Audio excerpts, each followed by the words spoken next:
I'm Yulia Yaani, CEO of RealAtom, and our new episode of innovation slash technologies slash commercial mortgage podcast. I am hosting Eric Flohr, who is Senior Vice President of Transformations at Berkadia Commercial Mortgage. I'm asking you to tell us about your background, about your dogs, about your kids, about your guitars, and how did you get to be an SVP of transformation at one of the largest commercial mortgage players in the industry? Of course. Well, thank you for the kind words about Berkadia. So I started my career as a management consultant, and I spent 7 years working at Deloitte Consulting. I was very fortunate. I was able to work in multiple different countries around the world. I spent some time working in Europe, spent some time in Latin America, North America, obviously, as well as Asia. After that, I also spent some time working in the Middle East for a family investment office, which was looking to make investments in emerging markets.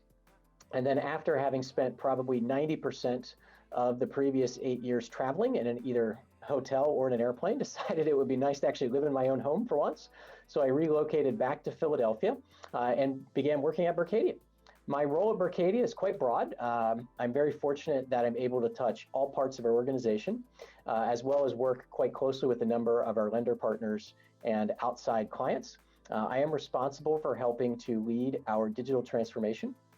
That involves managing our engagement with the prop tech community and our Be Engaged Startup Accelerator program. I'm also responsible for working very closely with our business leadership to help re-engineer processes to make sure that we can take advantage of technology developments. And then I also have a team which works for me in our offshore location in India, which is responsible for driving process improvements in our location in Hyderabad. I guess that's how you got your elephants on the background, right? Correct. Every time I go to India, my team is kind enough to give me a gift, and I think I'm building a herd of elephants in my office. Well, you will be one of the luckiest people in the world. You know, elephants bring luck, right? I hope so, and certainly after the way 2020 was, I think we could all use a little bit of luck. So tell me a little bit more about the innovations, transformations that you're doing within Berkadia, because I assume it's very challenging, especially within large organizations. So tell me a little bit more about the program first, about what you're doing within the program, and then we can talk, more about that. Of course, you highlighted one of the things which is very near and dear to the innovation community, which is a lot of times the larger, more incumbent organizations can struggle with innovation. And in some cases, whether it be cultural resistance or individual resistance, can actually really put in jeopardy an innovation program. You can contrast that, though, with startups who may have great ideas and the freedom to do all sorts of really cool, interesting things.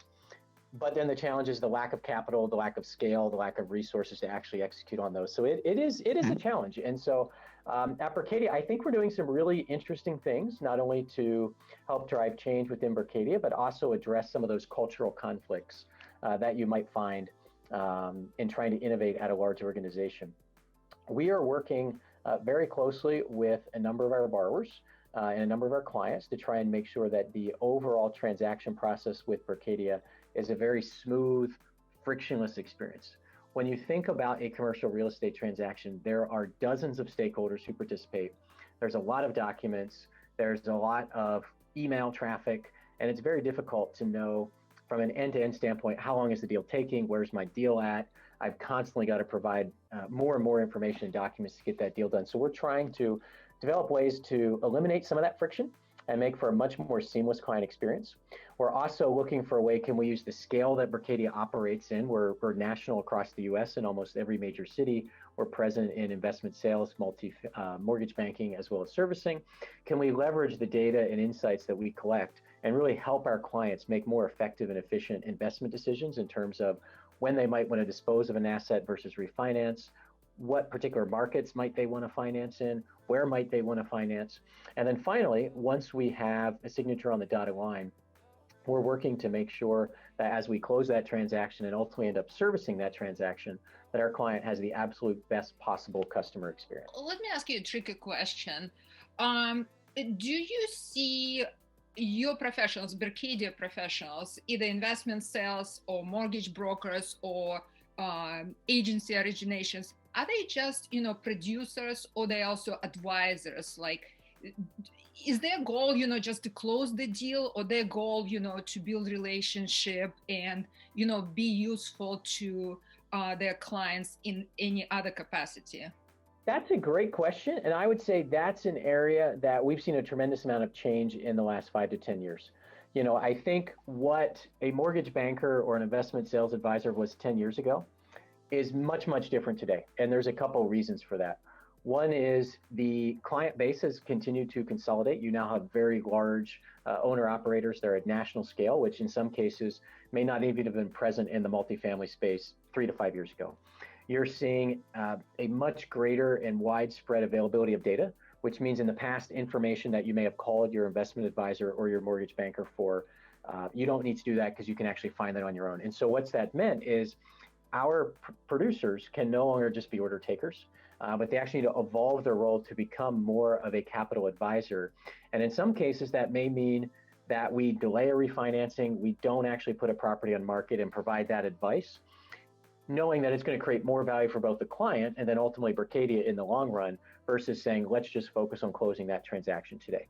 And that's certainly an evolution that the industry is going through. And my personal belief is, if you're an investment advisor or mortgage banker and you're not in that advisory space, I think you're going to have a really hard time retaining clients 3, 5, 7 years out. So I understand that shift from just being order taker to being an advisor. How does your innovation transformation processes contribute to them being those valuable advisors? Absolutely. That is a big focus of ours at the moment. And there's a couple of ways that we are trying to do that. One, as I mentioned earlier, we are really trying to use data that we collect about a property or transaction and supplement that not only with a lot of the traditional data and information that commercial brokerage may have, but also look at alternative data points. Are there data points that we can collect from, say, a credit agency? Is there information that we can get from a company which is in the IoT space that would help us better understand what potential capital improvements may or may not need to be made based on the performance of, say, HVAC equipment or water equipment in that building, and really help our clients get a much more granular understanding of that property, its current operating performance, as well as what potentially it may operate in the future. That's a lot of the areas where we spend our time and really try to give those insights for our producers to provide that advice. We've also tried to break down, to the degree possible, any barriers internally within collaboration. I know you mentioned at the beginning of the podcast some of the challenges around larger companies' innovations. Unfortunately, sometimes there are silos and priorities and things like that. We've tried to break those down as best we can to make sure that we're giving the answer which is best for the client, and not necessarily what may be the best for that particular business unit of Berkadia at that particular point in time. And then third, as I mentioned, we're also trying to make it very easy to do business with Berkadia. Can we get to a point where if you're thinking about listing a property with us, it's not a 2, 3, 4, 5 week process to get that BOV created, but we can actually turn that around much faster because we've made it easier for you to interact with us. But we've also made it easy so that when we get that information, we have the tools, infrastructure, processes, and resources to quickly turn that around and get that back to you. Because today, with how fast the market's changing, if there is a very unique insight, oftentimes the shelf life of that is very short because someone else is going to find it and they're going to act on it as well. So let me ask you, you're running an innovation program. I understand you guys didn't start today, so you've been doing it for some time. So what, from your perspective, what is the most important thing to get right in your innovation management program when you're starting it and when you're progressing with that? Wow. So now the tough questions begin. It was easy up until now. So it would be very tough for me to limit it to just one thing, but I'll try not to give a laundry list and scare anyone who maybe hasn't gotten started. I would say first is, I'll refer actually back to a book I read when I was a child. There was a book I read that said, if you don't know where you're going, you'll end up somewhere else. And so I think that's actually very applicable to innovation efforts. is you need to have we're going to quote you on that, right? you absolutely, you can quote me on that. So you do need to have a good idea of where you're going. There are some people who say, there's innovation and it's very unpredictable. You need to constantly be pivoting and adapting and adjusting based on feedback and users, market developments. Completely agree. But if you do that, you're just going to be like a tail blown in the wind and you're never actually going to get anything done. You do need to have a good idea of what does that end state look like? What are we moving towards? But then allow enough space that you can slightly pivot, adjust, reprioritize as needed. But I am a very firm believer that if you don't have an idea of what the future end state you're striving for is going to look like at a high level, you're not actually going to produce meaningful results. You're just simply going to change priorities every 90 days, every 180 days, and not actually get anything done. So I think that is one of the big things, is really think about what does that future end state look like? How can we define that as a high level? How does it impact our business? How does it impact our clients? How does it impact users? How do we potentially organize ourselves differently to execute and move forward? And then along with that, because you are asking people to do things differently, let's be honest, particularly in the multifamily space, the last 10 years have been great. And this is a Warren Buffett quote, so I'll give credit for him, but the rising tide does lift all boats. And so it's very easy for people to say, I don't need to worry about this. Everything's great.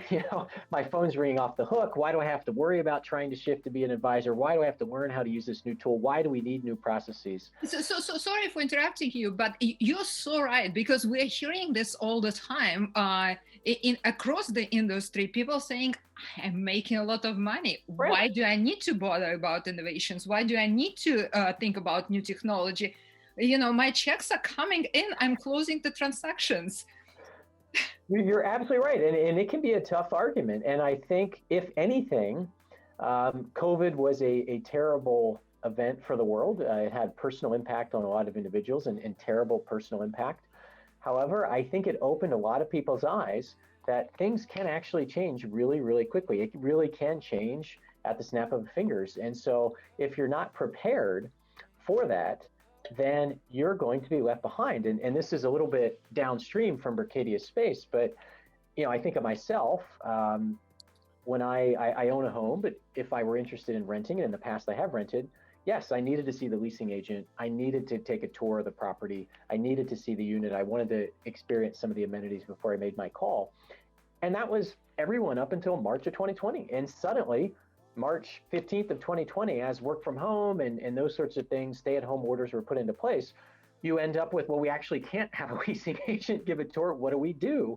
And companies who had started to build some of those 3D capabilities, or maybe virtual reality, or started investing in self-guided tours, which was kind of a crazy idea 18 months ago, suddenly we're able to pivot very quickly and able to say, wow, I'm actually driving the higher outcome, which is a greater likelihood of my prospect signing a lease.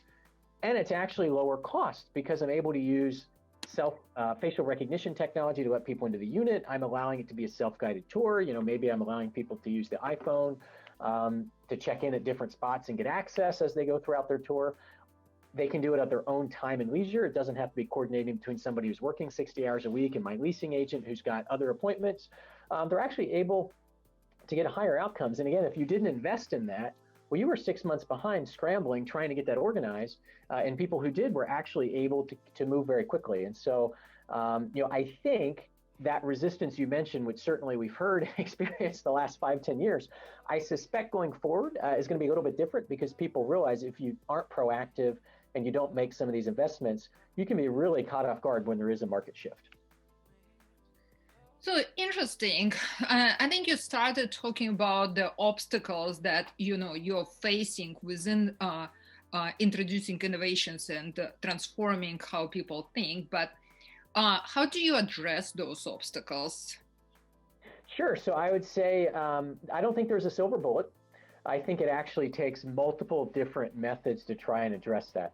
Some of it is we're also undergoing a cultural change at Berkadia.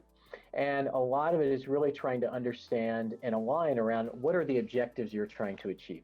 And so, Yulia, if I put you in the shoes of one of our investment sales advisors, is one of your objectives to use technology? Is it to always be at the cutting edge of technology? Probably not. your objective is, how do I close more deals? How do I get more Yes. clients? How do I be more successful? And so you can't go with, sometimes some of us technologists can fall into this of, I have this great new tool and let me tell you about all the features of the tool. That generally gets a pretty bad reception.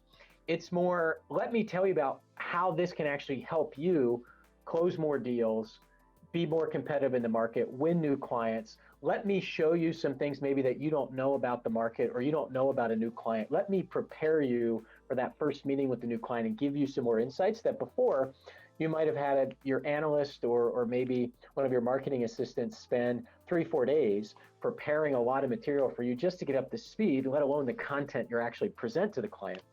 We can now click some buttons and actually empower you with that information right away. You want to see that data differently? Okay, great. Let me slice that data differently.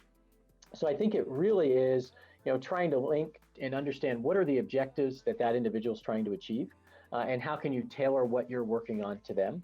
Secondly, we've also had really great success at changing incentives and compensation as well to really drive this. So for example, if you're an analyst at Berkadia, you now need to go through a certification program that you can demonstrate capabilities that you can use a lot of the technology we built for you to progress to a senior analyst and ultimately on to an associate mortgage banker, say, for example. And that's obviously driving people to, they want to get to the next level, they've got to show that. Another thing is, I think, constant communication of success stories. And we are constantly preparing our executives with, next time you're talking with the producer, here's an example of a success story you can use. We have structured communications that we send out to our company with success stories. We, in some cases, even share those with our clients as well, and really try to celebrate. Here's an example of where someone maybe was in a really competitive situation. They were either able to respond to the client faster or they had deeper insights because they're using some of the tools we're building.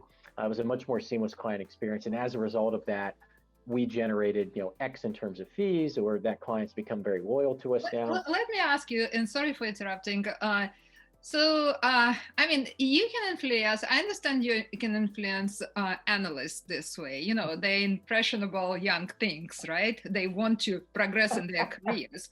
But, do you producers, hardcore, that been in the industry for 20 years, do they really buy these things? That's a fascinating question. And I'll tell you, it does depend.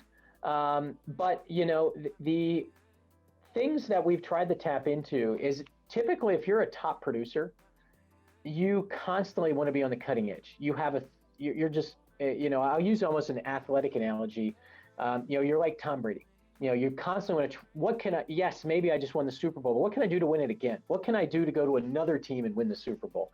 And so if you can find a way to tap into that, to say, yes, you are a number 1 or number 2 or number 3 mortgage banking team, but you know what? You still only close 12, 15%, 20% of the loans you quote.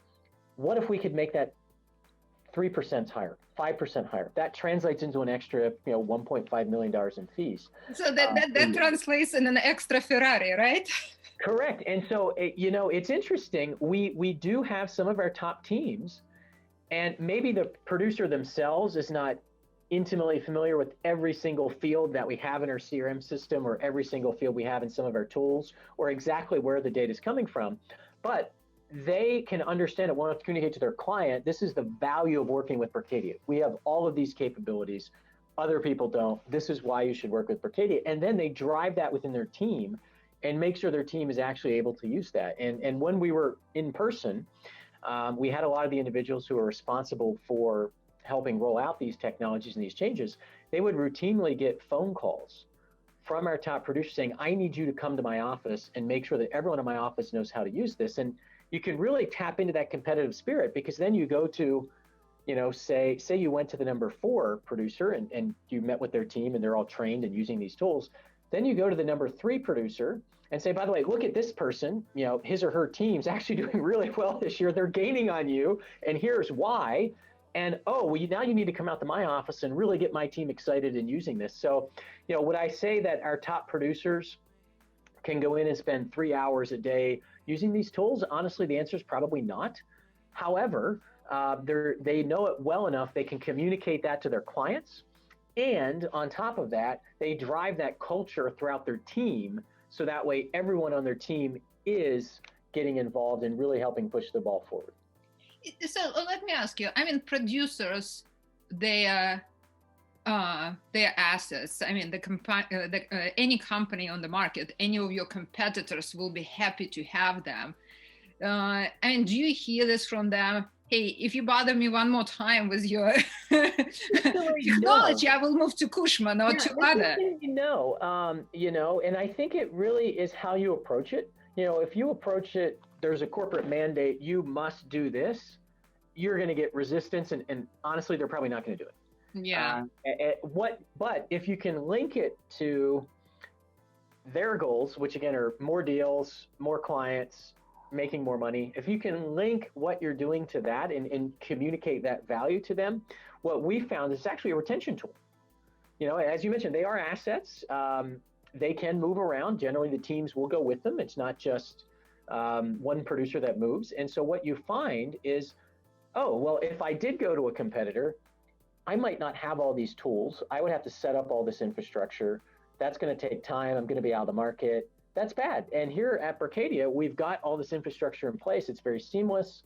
I can't be as competitive without these tools in the market. And so therefore, when someone does approach me, I'm not as open as it might have been otherwise. And so we've actually found it to be the other way of it's actually becoming a retention tool rather than an irritant that might cause somebody to look elsewhere.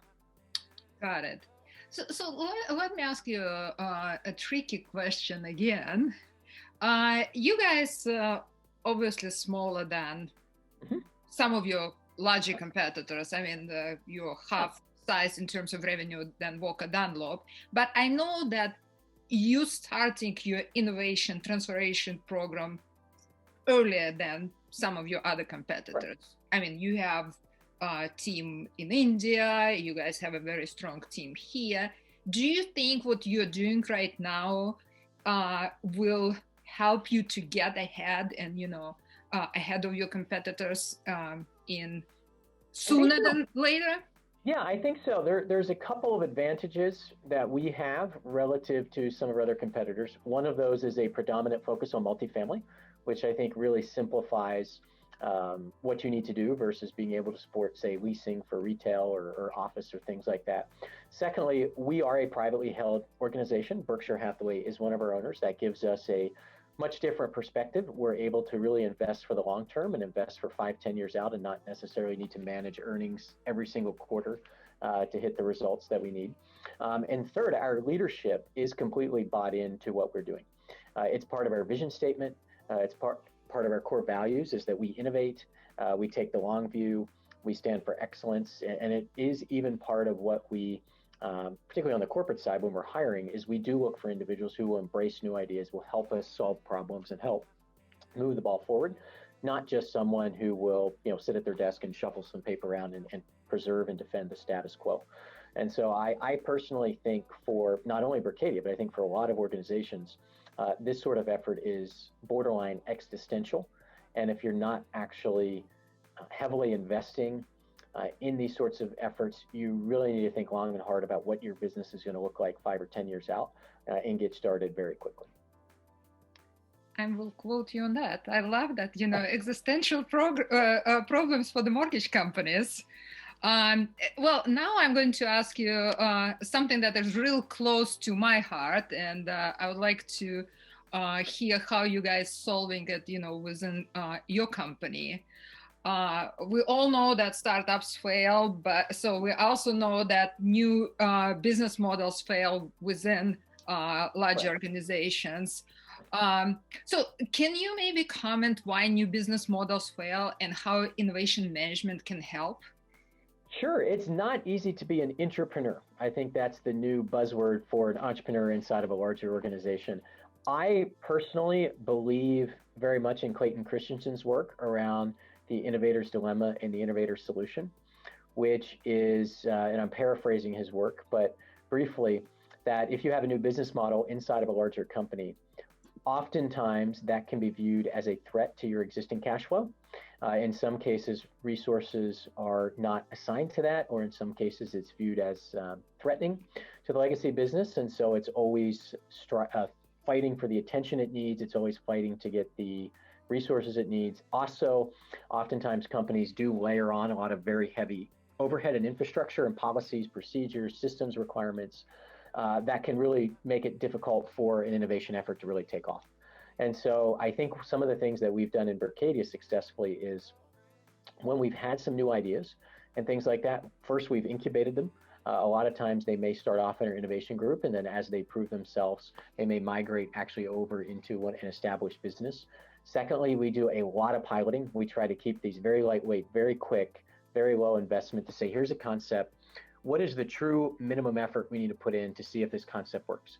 Get feedback from customers, get feedback from users, see how the market is viewing that, and then potentially pivot or shift based on that feedback, as opposed to saying, hey, we're going to spend 3 years building something and then release it. And if it doesn't work, well, we've just wasted millions of dollars and a lot of time. But we really do embrace that piloting. And then I think another thing that you really need to do is be very clear-headed about your success criteria. It's much easier to do that before you launch the effort. When you've spent a few weeks or months in the pilot, you're starting to see some traction, but maybe it's not taking off quite as much as you think. You know, that sunk cost trap really becomes real. And it's, well, if we just hang in there, if we just do a little bit more, yeah, we wanted 10%, but 8% is close enough. You start becoming really biased. And so I think you really need to set that performance criteria up front. And then lastly, you need to make it okay in your culture to fail. There are new ideas that aren't going to work. There are ideas that are ahead of their time. Things aren't going to play out the way you think. And so if you make it such that you can't fail in your organization, you're going to end up with two outcomes. Either one, no one's going to have a new idea, and so they're just going to sit tight. Or even worse, they're going to do their best to make a failing idea look good. And so that's going to prolong the investment, prolong the decisions, and ultimately lead to a not good outcome. And so you really need to culturally make it okay to fail, but fail fast. Celebrate that, hey, we had someone who had an idea, we tried it, it didn't work, they stood up, they recognized it, they admitted it, they're moving on, we've got something else for them to do, and that's okay. And if you don't do that, you really do lead to some really bad outcomes where you're going to pour millions and millions of dollars and years of effort into something that someone knew 6 months after launch this was not going to work. And so I think you really need to balance some of those factors if you're going to introduce some new business models or truly disruptive innovation within inside a larger organization.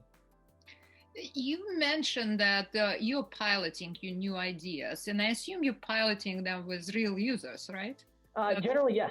Yeah, we'll either do that internally. In some cases, we may approach some of our borrowers or potential sellers on the investment sales side saying, hey, here's a new idea, a new concept. We think it's going to make your life easier. We think it's going to make our life easier. Would you be willing to do this? Some cases they say no, and that's completely fine.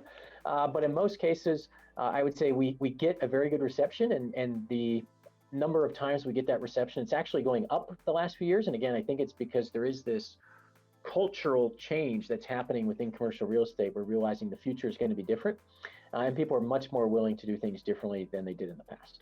And that's what I wanted to ask. I mean, you said that you're getting better reception.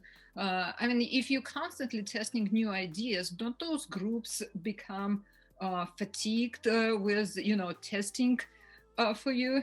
Sure. So, I would say that's the benefit of being a large company is we have, hundreds, if not 1,000 plus customers that we can go to. And so we do try to look at different factors when we figure out who to approach. So that way we're not overloading someone. Prioritization is important. Even at a company like Berkadia or even some of our larger competitors, you can't solve every problem every day.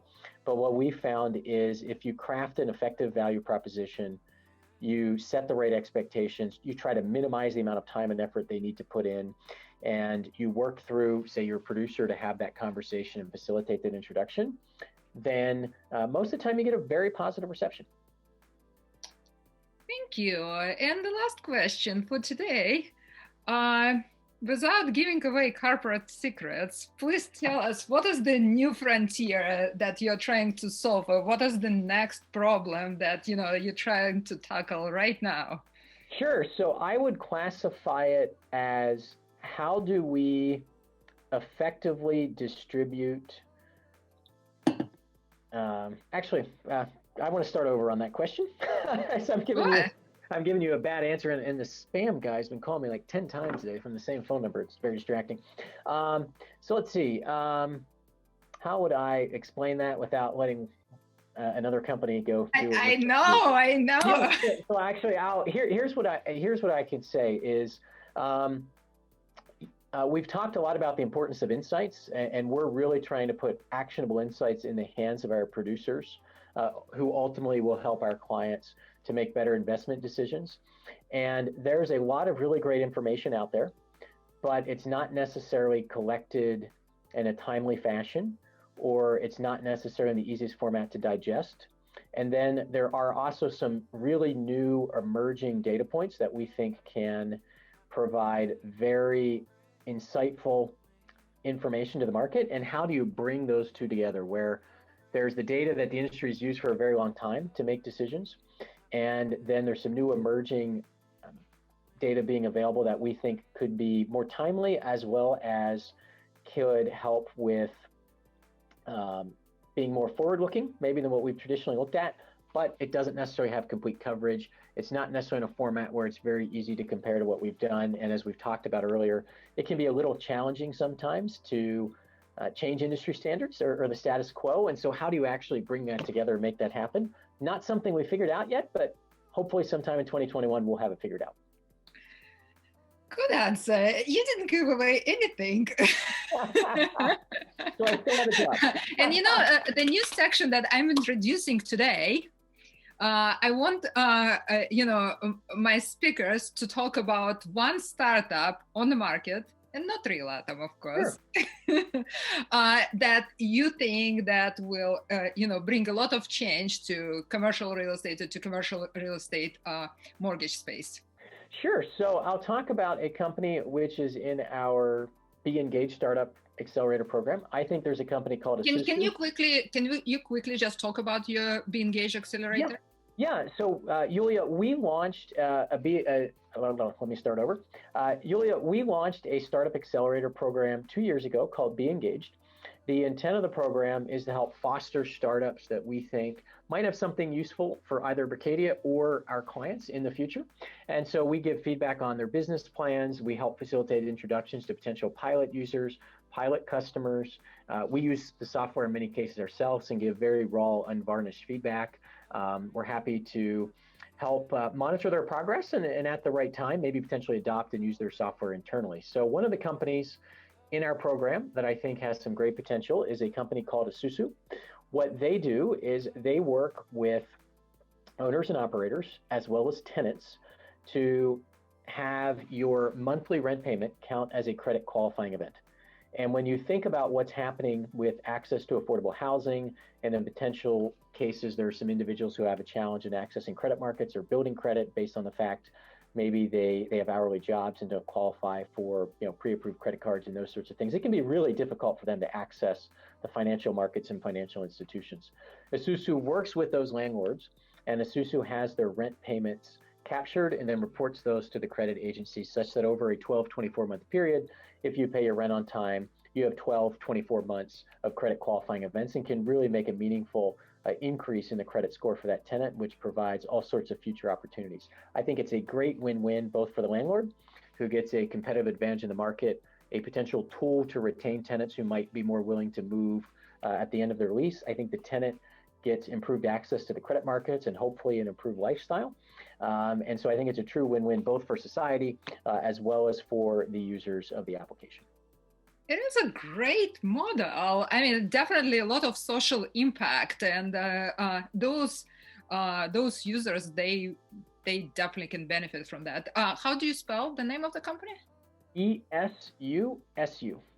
Okay, awesome. Yes, and what companies should apply to your accelerator? And that, I know we're part of your accelerator, but tell us a little bit, because a lot of prop tech startups will be happy to do that, I'm sure. Sure. So I would say we're generally looking at startups which would have something to offer for either Berkadia's core business, which is generally a multifamily transaction. That could be a sale, that could be a financing or refinancing or servicing of an asset, or something that is directly related to how our clients, who are the owners and operators, run their properties. We typically do want the company to have a product, have some revenue. We're not generally looking at concepts or ideas but we're generally looking for companies to have a product, they have some users, they're able to demonstrate some revenue, and then we'll generally take that up until generally the point in time where they might be looking for like a Series B or C that's kind of, at that point in time, you've kind of outgrown the program. So we do not take an ownership stake. It is very much a kind of help you to help us type of program. And we think by helping these startups grow and thrive, that ultimately it's helping the entire commercial real estate industry transform. And that helps both our clients, which means it's also helping Berkadia. And it's not that you are not only taking stake in the company, you also feed startups very well. I remember those dinners before COVID. If I'm going to have a meeting, we're going to have a good lunch or dinner. Good. I'm looking forward to, meeting again in person and going for all those Italian dinners. Absolutely. I am as well. Eric, thank you so much. It was so much fun to have you on my podcast. Again, I'm Yulia, Yaani, CEO and co-founder of RealAtom. We're a lending as a service platform for commercial real estate lending industry. And today, my guest was Senior Vice President of Transformation at Berkadia Commercial Mortgage, Eric Flohr. My pleasure, Yulia. Thanks for having me. Thank you. Bye-bye.